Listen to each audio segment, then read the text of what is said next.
Thank you everyone for being here today at the San Joaquin County Sheriff's Office. My name is Andrea Lopez. I'm the Public Information Officer.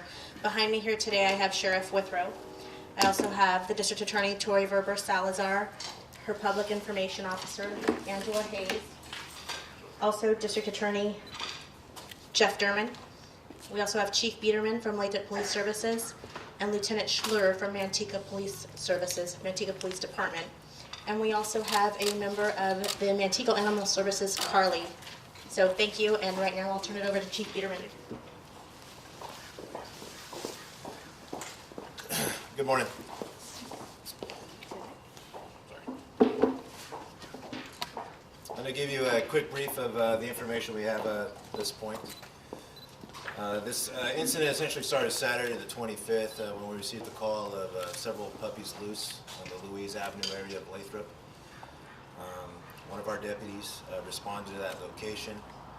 And this is a location we've had information on that was possibly running an illegal vet operation. We just never we have not yet to this date been able to get inside the house through attempts with our detectives. On Saturday, our deputy contacted the suspect, Pedro Maldonado Victorio, who was wearing surgical gloves covered in blood, and said the puppies up were his. Due to the kind of known nature of the residence, we contacted Lathrop Animal Control, who responded, and ultimately we were able to get into the house, at which time we confirmed that essentially the house was turned into a vet, with the kitchen of the house being the surgical suite for this makeshift vet.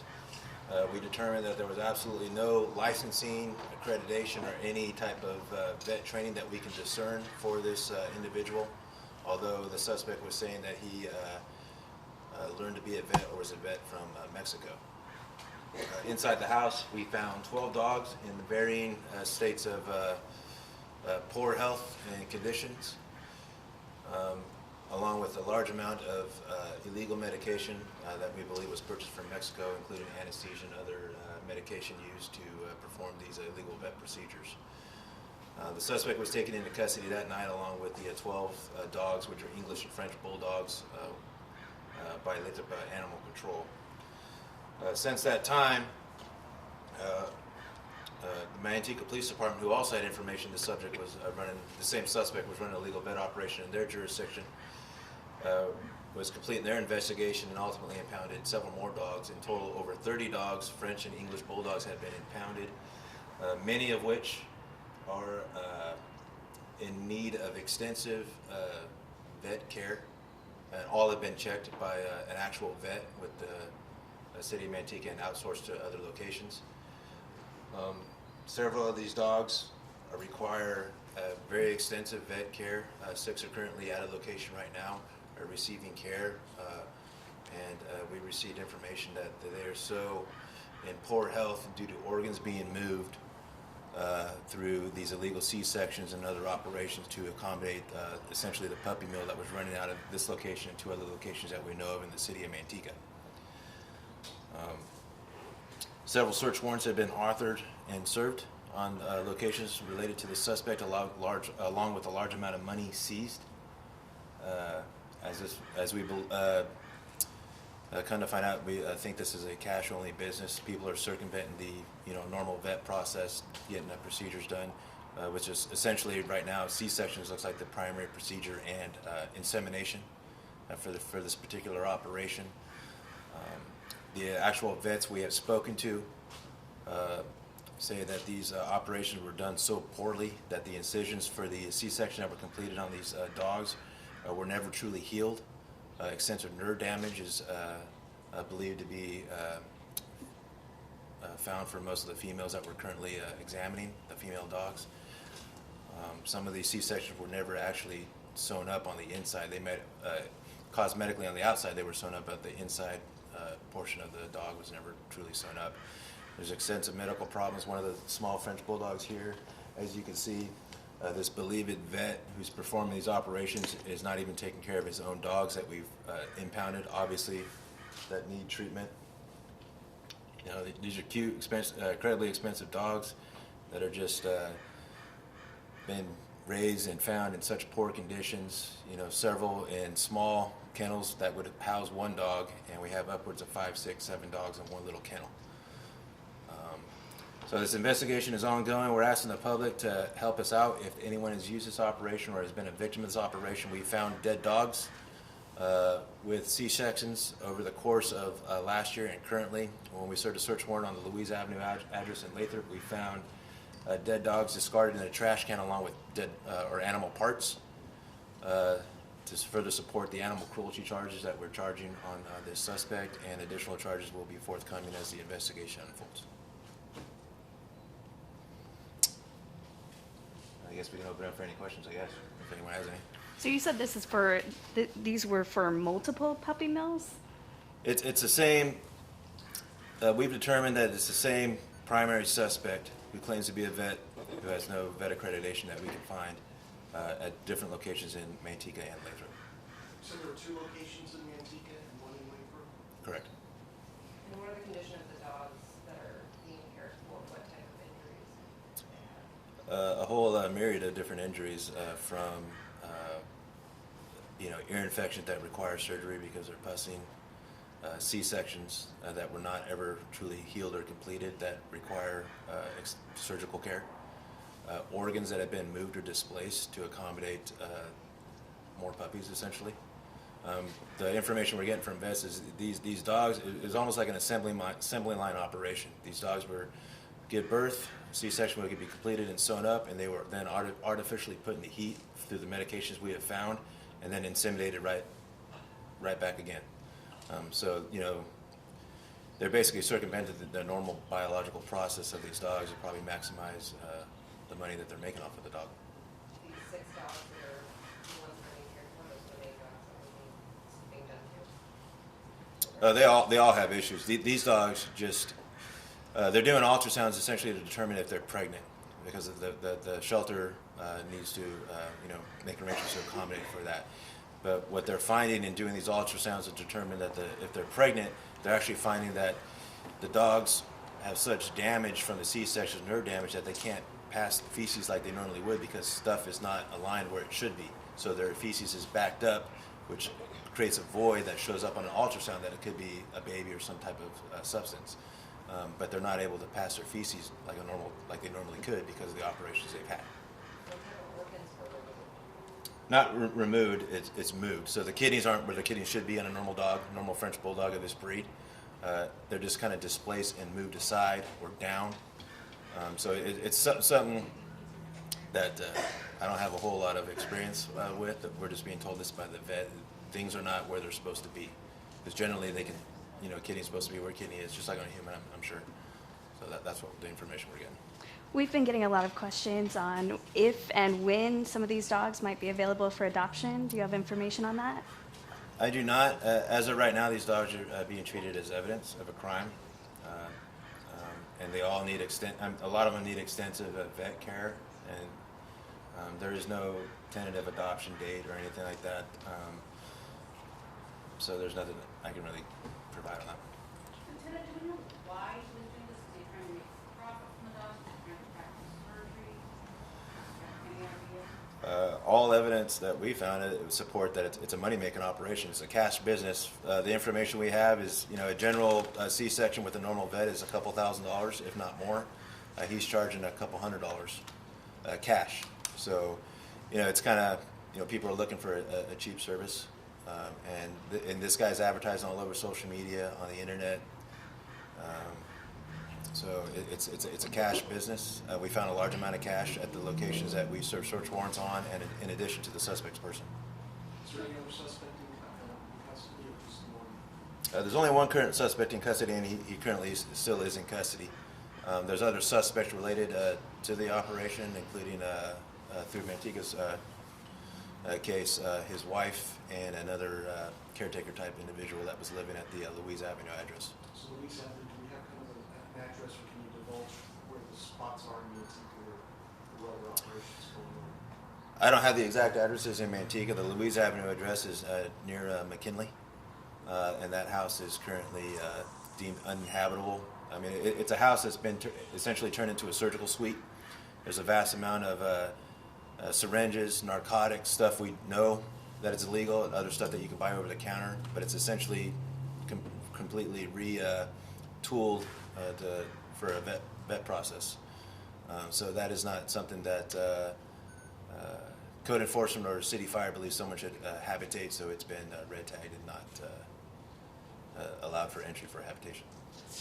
Can people who buy puppies from situations like this be charged as well? Just because I would think you kind of, if you look at the operation, I would assume an average person would know what's going on, at least to a certain degree. I'm sure that would probably be a better question for the DA's office as far as charges go for purchasing a dog like this. But these dogs, French bulldogs, English bulldogs, if you just generally look online, they're incredibly expensive, especially for the coloring. The suspect had a prize bulldog that is, for his insemination fee, was about $5,000 a turn. So that kind of gives you a kind of an idea of how valuable these dogs are. So I'm sure that the general person not wanting to pay what through a normal adoption process and all that stuff, this is a way to circumvent paying thousands of dollars for a dog. Do you know how much he was selling them for? We do not. But he was bringing them, and these are all. Correct. Right, these are people paying to get surgeries done. Well, the information we have is all these dogs that we have confiscated are theirs. So that's 30 dogs. That's a lot more than the city, or either city, Manteca, or Lathrop allows. Were the other two locations in Antigua, were those both houses as well? I believe one was a house and one was a business. Do you know how long he's been doing this? I don't. Any prior contact with him? No documented contact that we have at our office now. So he performs C-sections and he performs other surgeries as well?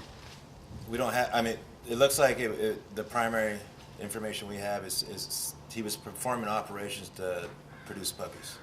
So the C-section operation, obviously, he also ear docking. Those are some of the parts we found. They're docking ears for sport and for the look. A lot of people do that. But it was the insemination side of it, the inducing the heat side of it, which aren't technically operations, but it's a procedure that normally a vet would do. He was doing those that we couldn't find out. He was selling puppies to other people? I'm sure, absolutely.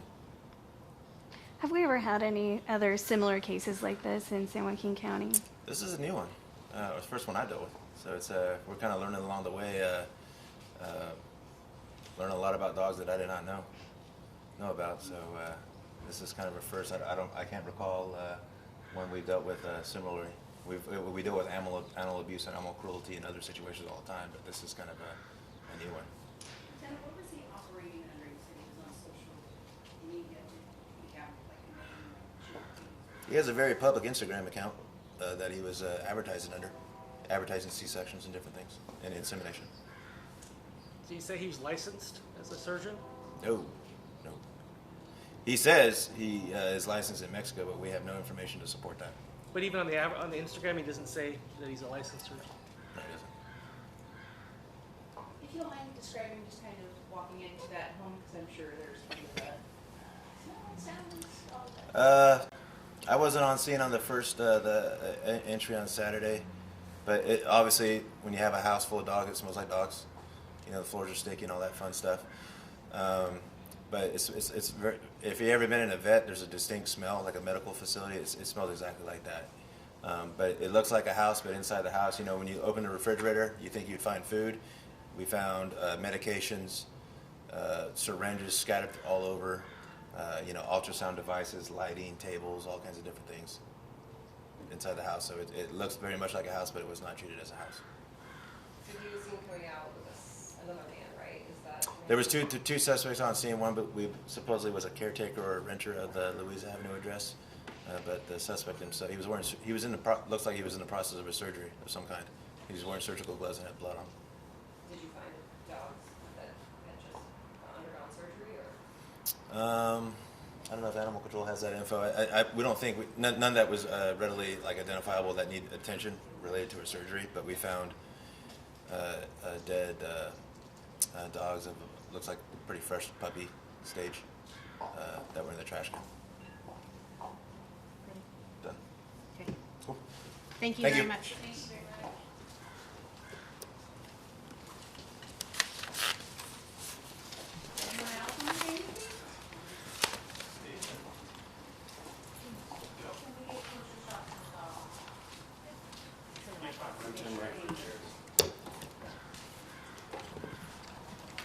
I am Lieutenant Steven Schluer. I'm with the Manteca Police Department. I am over the animal services that falls under my branch. I'm over the services side of the police department. There were some questions as to the Manteca residence.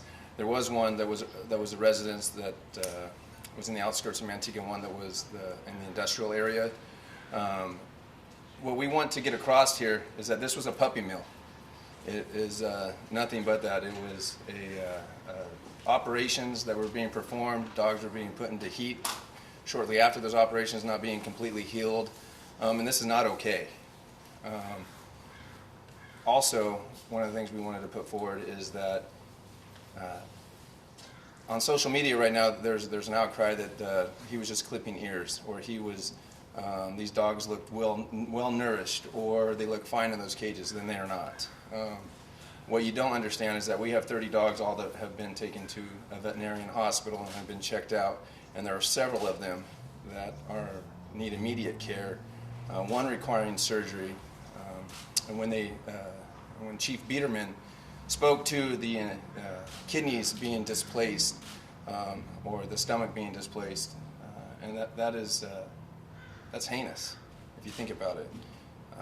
These animals are innocent victims. People think, oh, it's just a dog, but that's what you need to look at. It is a dog, and they have all the rights too, and that's why we are aggressively investigating them. The DA's office, I know, is going to be aggressively prosecuting this because it's not right in all sense of the words.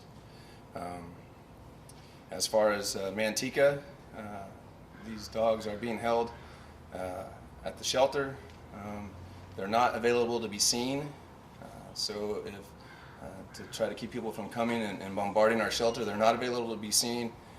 They're being held as evidence, but when and if this case is adjudicated and or these puppies get turned over, then we will let you know when they're available to be adopted or to be seen.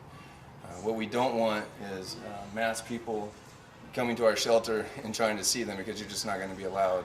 It'd be the same as if we did a big drug bust and we had a lot of drugs or illegal weapons. We're not going to just let you into our evidence room to look at those either. We do have one out today, this puppy here, that has the injury to the shoulder, that has been examined by a vet and found to be injured, and has gotten the proper medication to heal that injury. But by no means is any of these agencies taking this lightly, and this is a crime that we're going to investigate, and it's still being investigated, and the information that was provided today may change because of the investigation. And so if it does change, or there are additional charges or additional suspects are apprehended, we will let you know. But this is not going to go away. That's what I have to say. I'm sorry, if you don't mind me asking this, can someone be charged for patronizing this place? I think what's important about today is that we bring this to the community and we bring attention and shine light upon this. This is really taking innocent animals that have very limited protections and using them in order to get financial gain, to increase your resources and access. And what we were seeing here is we're seeing animals being used solely for the ability to reproduce, and then being utilized in a system that was not authorized or sanctioned or licensed by the state of California. So we really need to get the information out to the public today. That I know and I understand. Own multiple dogs and a big animal lover. People want these dogs, but you really have to do the research as to who you're purchasing these dogs from.